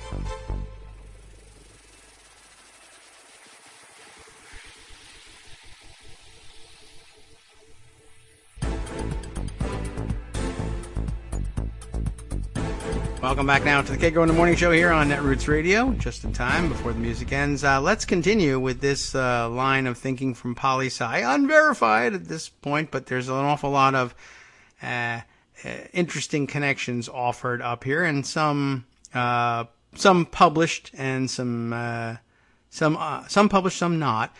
That helps establish this sort of, Kevin Bacon 6 degrees of separation here. But yeah, just before the break, we found out that, yes, there's good reason to believe that there was somebody at Kasowitz's law firm who Brett Kavanaugh had spoken to, and that we know who that person is. Edward McNally, as we mentioned in the previous tweet here, Edward McNally, a partner at the Kasowitz firm, whom Kavanaugh worked closely with while they were both at the Bush White House under Alberto Gonzales. Everyone remembers that jackass, Alberto Gonzales, and what he was up to in his time in the George W. Bush White House. Polly Sy elaborates further here. Former U.S. Attorney Edward McNally, now a partner at Kasowitz's law firm, who was Trump's former pick to replace Preet Bharara at the Southern District of New York. We mentioned his name as part of the conversation earlier. McNally also worked for Kavanaugh at the Bush White House and recently wrote a nice piece about Kavanaugh's nomination. And her tweet thread continues here. Kavanaugh knew exactly who Senator Harris was referring to when she asked him if he'd discussed the Mueller probe with anyone at the Kasowitz firm. His former Bush White House colleague Edward McNally is a partner there and spoke of Kavanaugh in his July 2018 piece. This tweet illustrated with a screen grab from the Kasowitz-Benson-Torres website showing Edward McNally's bio in all this, partner bio, and then of course a clip from a New York Times article also linked so that you could read the entirety of it, but the screen grab part that's highlighted here reads, Mr. Kavanaugh, who during the Starr investigation had gone to a few parties with the conservative pundit Laura Ingraham, had started dating Mr. Bush's personal secretary, Ashley Estes. When the two married in 2004, the President and First Lady attended the ceremony. By then, Mr. Kavanaugh had left the counsel's office to become White House Staff Secretary, a role that controls the flow of papers into and out of the Oval Office. Probably a role now somewhat implicated in questions of whether or not things have been removed from the President's desk in order to prevent him from signing them into policy, for instance. So let me just continue with this clip here. But again, it should be noted for the record that Kavanaugh, working in the Starr investigation, leaves the counsel's office and goes to the White House staff after beginning to date the then president's personal secretary. He lands a job in the White House as the staff secretary, so that now between Kavanaugh and Estes, basically the entirety of the flow of information to and from the president's desk is controlled by this married couple. Whatever. Oh, and then, by the way, he lands there in 2004, and within, 2 years, one of the papers that happens to land on the president's desk is Brett's appointment to a lifetime position on the federal bench, where he serves currently. But that's not the point, believe it or not, of this of this article, or at least this clip of this article. The point is this. Edward McNally, who worked on Homeland Security legal issues in the White House, said Mr. Kavanaugh had to ensure that every word of proposed executive orders or speeches was vetted by the relevant agencies before going to the president, sometimes trying to reconcile competing views. He was regarded as a fair, neutral, straightforward arbiter, Mr. McNally said. Now, there's some more here that poli-sci provides. In his 2016 autobiography, Alberto Gonzalez acknowledged that Kavanaugh and McNally, now a partner at the Kasowitz firm, acknowledges the two of them as two of the lawyers who regularly attended his staff meetings when he served as Bush White House counsel. Kavanaugh and McNally worked closely together during that time. There's some receipts for that, essentially, screenshotted and included here. It goes on for some time here, but I guess the point of this is to establish, yes, there is a very well-known person at the Kasowitz firm with whom Kavanaugh has a existing and probably still relatively close relationship. That's probably who they had in mind. It's not an underling. It's not a name partner, but a partner, someone who's been an important player in the past, and I guess we're left to guess at the reasons why Kavanaugh would pretend not to know who McNally is, unless it's his opinion that, oh, well, I do know McNally, but I've never discussed the Mueller investigation with him. I suppose that's possible, but I'd have big questions about whether or not I believe that or not. Anyway, Armando is here to check in with us. I don't know whether it's for commentary on things that have passed on the show or what's going on currently in the hearings, but we'll take it either way. What's going on, Armando? A couple of things happened this morning which are fascinating, David. Yeah. I don't know if you've been following the goings on. What you're talking about is incredibly important. I actually wanted to talk to you about it when the morning started, but I'm actually more interested in your insight. Two things. Booker and a bunch of Democrats are releasing what was designated committee confidential documents. Yeah. Some were leaked in the New York Times, as you know, as well. I think you've been reporting on it just maybe 20 minutes ago. The New York Times reported about committee confidential documents that are pretty damning of Kavanaugh and really puts his veracity in real play. But I just want to ask you about Senate procedure, because they're citing some rule that if you violate some rule about, disclosures or something, you could be expelled from the Senate. Well, you can be expelled from the Senate for anything, but sure. Yeah. Okay. Ted Cruz is threatening to do it, and Cory Booker is saying, bring it on. Yeah, you'll need a 2/3 vote to get that done, so go for it. Oh, is that right? Oh, yeah. So it's really an empty threat as it is. Yes, that's a kiss my ass. I'm going to vote no, just like you guys voted in your BS way that there were rules that required something about executive session, yada, yada. How about if I have a party line vote where I hold 49 votes and say, I say F you right in your face, Ted Cruz, on the floor of the Senate, and you still can't expel me. Try that. That's an interesting point. But I guess arguably they could change the rules, right, and just make it like the filibuster was. Well, look, arguably they could do anything, but it's constitutional. I mean, at the end of the day, they're not going to expel anybody. Let's be honest. Yeah, we know that. 2/3 threshold for expulsion is a constitutional provision, but they could just say, you know what, we don't think that says that. They can't even do that. All right, so they can't even change. Unless they say, oh, that doesn't say that. Yes, it does. Well, we don't think it does. And then you go to court. We'll put Kavanaugh on, and he's going to say it says. Right. And then Kavanaugh says, they're right. It doesn't say that. But I'm reading it right here. Yeah, well, you're dumb and I hate you. And I have 5 votes. I have 5 votes. There's a second procedural question, which I think that came up, which is interesting, which is Schumer said the Judiciary Committee can't meet as long as the Senate is in session.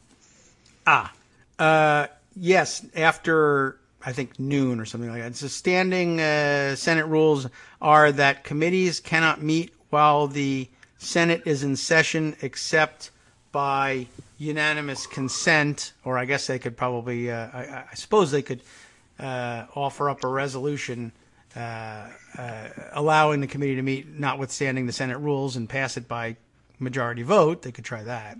I guess they could do that. But then they would have to stop anyway. The hearing and go vote on that in order to do it. At any rate, the point is that there's some sands being thrown into the gears in the Senate on the Kavanaugh confirmation, which I think is interesting for a couple of reasons. I was curious to know the procedural, and I knew you knew the answers, and you just provided them to me. Okay. But I also, just to give you my quick politics take, it's clear that the Democrats are filling their oats on this Kavanaugh situation. Well, good.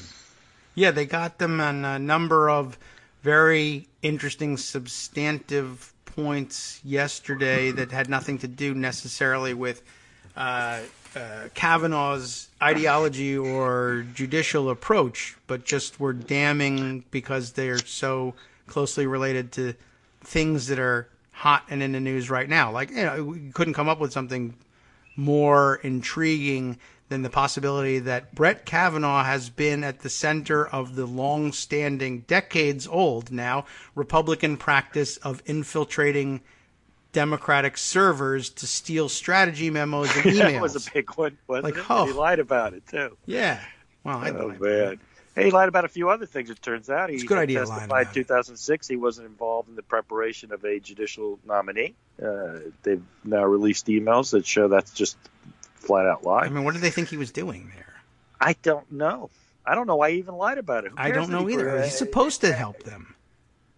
There are amazing things here. I don't know that are hard to fathom. And, frankly, it just boggles the mind of the things that we're not seeing. Yeah. So that's good news. So the big barrier to releasing the information that Leahy had was that apparently the committee was in chairman possession had designated it as committee confidential. Committee confidential. Wasn't even a vote. That's like not a real committee thing. To make those designations. Right. There's no such thing really. It's just sort of we think they ought to be held in confidence. So they are. I had never heard of committee confidential before.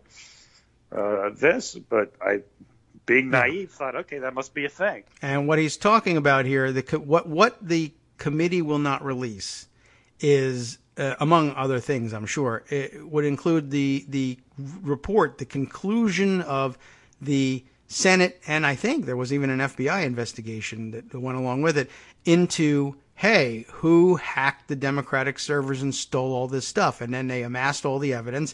At the time, the Republicans themselves said, you know what? It's Manuel Miranda. He's the guy that did it. We want him fired. Now, they fired him, and then, like I said, they immediately hired him on the campaign side for twice the salary. So they weren't embarrassed about it for real. But politically, they said, there's enough evidence here, damning evidence here, that we're going to have to cut this guy loose. Sure, we can plant him elsewhere, but we can't have him on the public payroll. It's too embarrassing. What convinced them of that is the evidence that they now say, yeah, but you can't see that evidence. That's committee confidential. The investigation that told Pat Leahy who stole your emails, that was conducted by the committee on which he sits, he can't tell you. I found out who robbed me, but the cops say I can't tell you. What? Why? Because then you would arrest the guy who did it. Oh. And we can't have you arrest the guy who did it because he's just been nominated for the Supreme Court of the United States.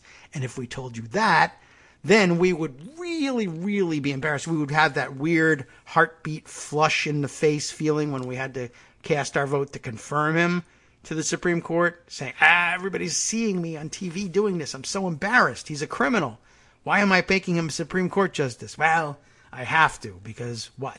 because Donald Trump says so. But he's incompetent and idiotic. Yes, I know. And still, I feel I must do this. I don't want that feeling, so no, you can't have the documents. That's where we are. Has that stunned you? That is where we are, and apparently...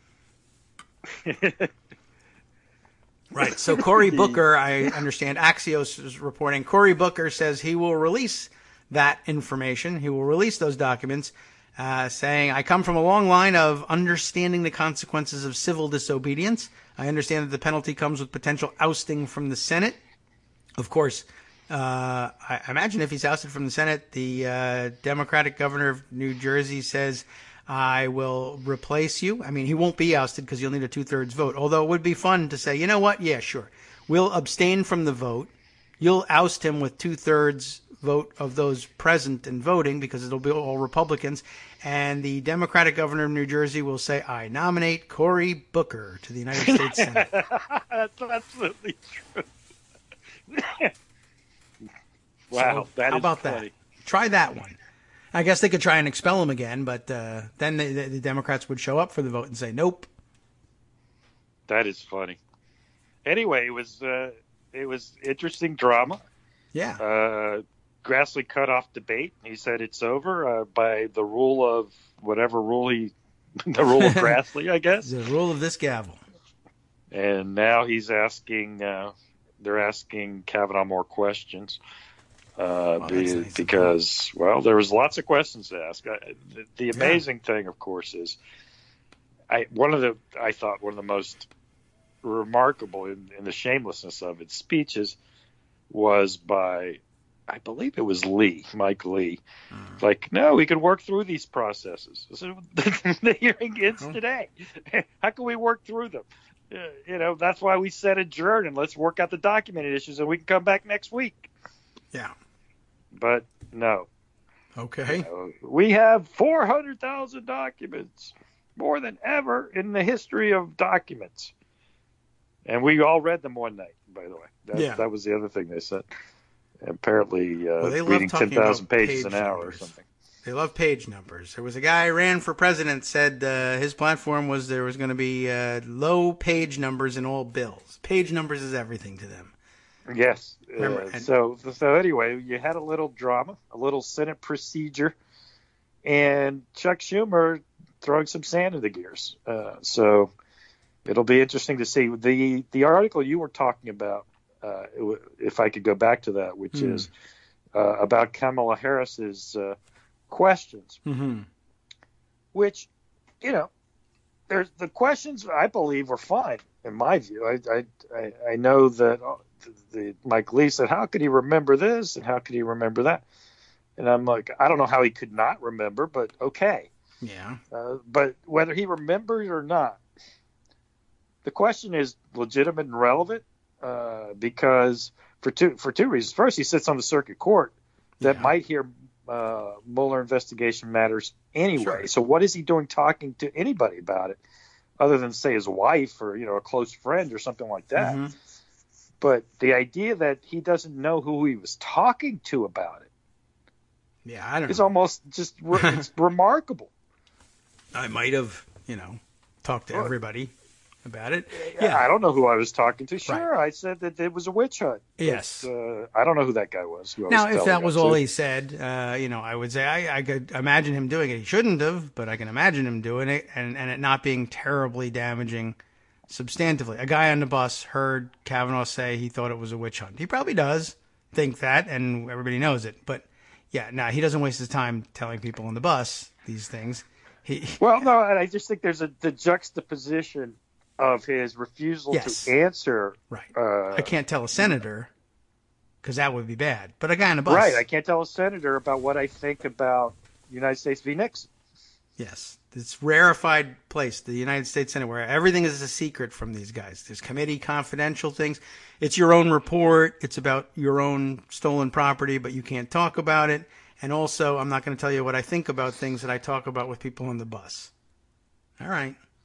Right. I mean, it's just, me. I've always thought this was absurd. I get to know what I should, as a senator, I get to ask you whatever you want, and I actually have always advocated, well, you know what? I'm not voting for you if you take that position. Yeah. Because I have a right to know.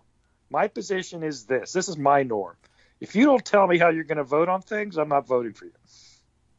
Yeah, I mean, obviously, when it's clearly stuff. I need 51 to agree with me on that, but that I just think it's ridiculous. I said, oh well, nobody's ever. Well, you know what? They should be asking you these questions, and they should be able to ask you, what do you think about Roe v. Wade? Yeah, it's a case that has 60 years on the books, and 55 years on the books. So come on. Yeah, it's ridiculous. It's not plausible, or even it makes no sense to sit here and say, "Well, I'm prejudging." What do you mean you're prejudging? The case is 60 years old. That's true too. Yeah, and I mean, I wish it was different. I wish judges felt. I mean, it's been exploited in the past when judges say, "Well, I'm not going to tell you. I can't say for sure." Like, okay, if you bring any case regarding abortion, I'm going to rule this way on it. That would be silly to do. But I mean, do I personally not believe in preserving access to abortion? Yeah. Am I likely? You know how I'm going to approach a case. But I mean, could I imagine a case where somebody brings me something that's so complex that I end up voting, you know what, I agree with this point of law and not that one. And the upshot of it is I'm going to uphold the right to abortion. But this other point is more important to me. Could I do that? I could do that. I hope I would if it's that important. Or the opposite. I could see myself voting to restrict abortion rights, though I believe in them, because this other point of law came up. But on first blush, do I personally believe we should do whatever we can to preserve access? You know the answer to that. I think, the dodge that, well, I can't prejudge a case, but if it's for me is, like, say, the pre-existing conditions thing. I think, you sort of have an argument there as a nominee. I need the briefing. I need this. Yeah. I need that. The Roe v. Wade, there's no briefing. There's no this and there's that. It's a published opinion. It's pretty well known. Mm-hmm. You've developed thoughts on whether you think it's right or wrong. If you thought it was wrong, then the question is, does stare decisis guide you as it did Rehnquist in the Miranda, the reaffirmation of Miranda, mm-hmm. to say, well, I think it's wrong, but it's been settled law now for too long, so I'm going to leave it alone. That is a possible outcome too, and the only reason you're sitting here in this position, nominated to this office, is because you've made a career discussing and or writing about this, or law review articles, memorandum to the politicians who are your benefactors. You weren't hired in the Bush White House because they said, what do you think about these things? And you said, oh gosh, I can't tell you. And they said, that's wise. Come on board.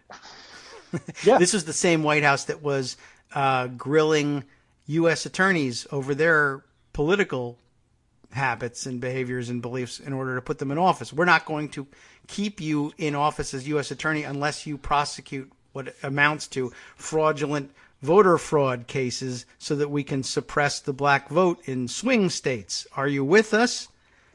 Yes or no? But, yeah, oh, sure. We never asked them about abortion. That would be crazy. And they've never had opinions on it either. That's why we picked them. Come on. How can you claim both of course. things? I mean, that's the promise. Every one of them have said they want, anti-Roe judges. That's why you vote. I mean, Lindsey Graham, to his credit, said, yeah, that's what, if you didn't want Roe overturned, you shouldn't have voted for Trump. Yeah. Which, for a while, you weren't going to. That raises its own issues because most people didn't vote for Trump. But, you know what I mean? And presumably neither did Lindsey Graham in the South Carolina primary. Right. But hey, who cares now? Who cares now? I mean, it all goes to those things. But it's turned quite interesting. And I will just circle back on one point, then hand you the last few minutes of your show, which is, remember when everybody said the Democrats should boycott the hearing? Yes. That was dumb. I said it at the time, and I think I've been vindicated. Okay. If they boycotted the hearing, they couldn't have done any of these things. That is true. They would not have been there to do that. And Well, the dumb part about it, I guess, is that not only could they not have done these things, but the hearing would have gone forward.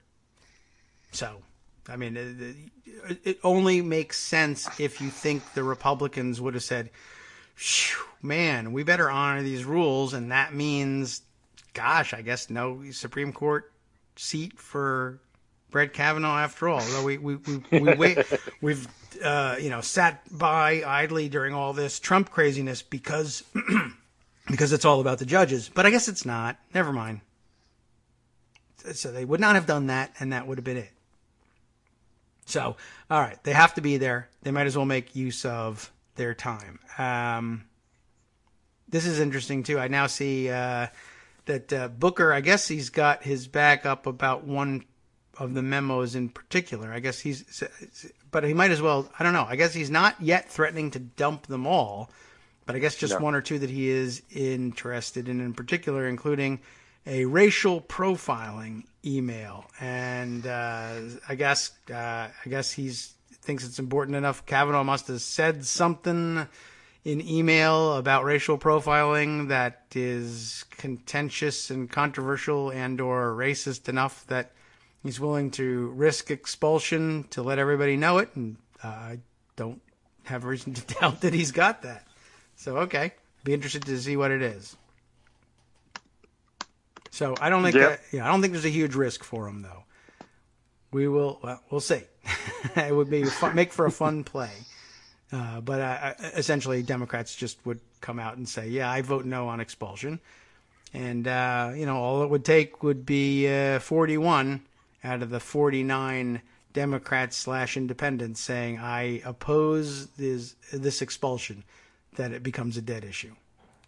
Yeah, I mean, I had not known that the constitutional threshold was 2/3, so obviously it's like impeachment. It's not going to happen. Right. Or actually removal from office, which almost certainly will not happen. So anyway, let me let you go. Thanks for letting me pick your brain on the procedure stuff and then bloviate on my own views. Okay. So thanks, man.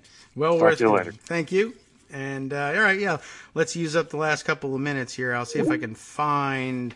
I'm just flipping through to see if I can find for you the actual section of Article 1 that would mention this. I don't know it offhand. I don't remember. But, okay, here it is. Section 5. So Article 1, Section 5, each House may determine the rules of its proceedings, punish its members for disorderly behavior, and with the concurrence of 2/3, expel a member. So there you have it. Article 1, Section 5, Clause 2. That pretty much sums it up. Of course, all it would take is people saying, no, it doesn't say that, or it didn't mean that, or that's not what the founders meant, or we give some other interpretation to it like we do with the Second Amendment. But no, that would be crazy because that would be flouting the Constitution on its face, and yet, blah, blah, blah, op-ed, New York Times yesterday, the president isn't the president, people who aren't the president are the president, and, YOLO, LOL, nothing matters. You tell me why that's nonsensical, but there are people in the White House pretending that they're the president for the day because the real president is too crazy to be president. I don't know. However, I will say that, I guess in the closing moments of the show, that does bring me back to a continuing theme once again on the show, which I reiterated yesterday via Twitter. Many of you probably saw it and said, oh, yeah, I remember that you've been saying that for a long time. If people are removing policy papers from the president's desk, and it's easy enough to thwart actual policy decisions by simply secreting papers out, then another thing you can assume is that there are people secreting papers in and forcing policy changes based on what they type up on their, whatever word processor they have access to, and then sticking it in front of the president who can't tell what the hell he's doing. And so he signs it. All of that is entirely possible, including, by the way, papers that would say something like, I hereby nominate to the vacancy on the Supreme Court Brett Kavanaugh, currently a judge on the D.C. Circuit Court of Appeals, yada, yada, whatever the actual document says. Did anybody witness the president signing that? They may have. Can we bring him in and ask him? Is there any evidence that the president knew what he was signing? He did give a press conference saying that he nominated Kavanaugh to the seat, but that's just a matter of trotting the old boy out and giving him some cue cards. I don't know that anything, and I've said this from the beginning, and this was all really about slowing down procedure in the Senate, but there's good reason to believe that there's maybe zero demonstrable validity to any document purportedly signed by the person who purports to be the President of the United States. I don't know that Brett Kavanaugh was actually nominated to the Supreme Court, and the more important point is, really, in the end, neither do you. We don't know who's signing things. There was it Rob Porter, who was kicked out as staff secretary? One of the things he bragged about on his way out the door was how good he had gotten at forging Donald Trump's signature. I'm not kidding. None of this stuff can be presumed to be valid. In another administration, maybe it could, but not in this crazy-ass dotard's administration. You've got no reason to believe he knows what he's doing on anything, and you should never assume anything's valid. From Daily Kos came out of Radio his White House. On netrootsradio.com. You have been listening to the Kagro in the Morning Show with David Waldman. Well, look, I apologize for what appears to be a little hot and scratchy audio today. I'm not sure. I tried to back off the microphone every once in a while. If you couldn't understand what I was saying, don't worry about it, because the West Coast Cookbook and Speakeasy comes next. Justice Putnam will explain all of that which you could not understand from me, and all the stories I missed for my obsessions today.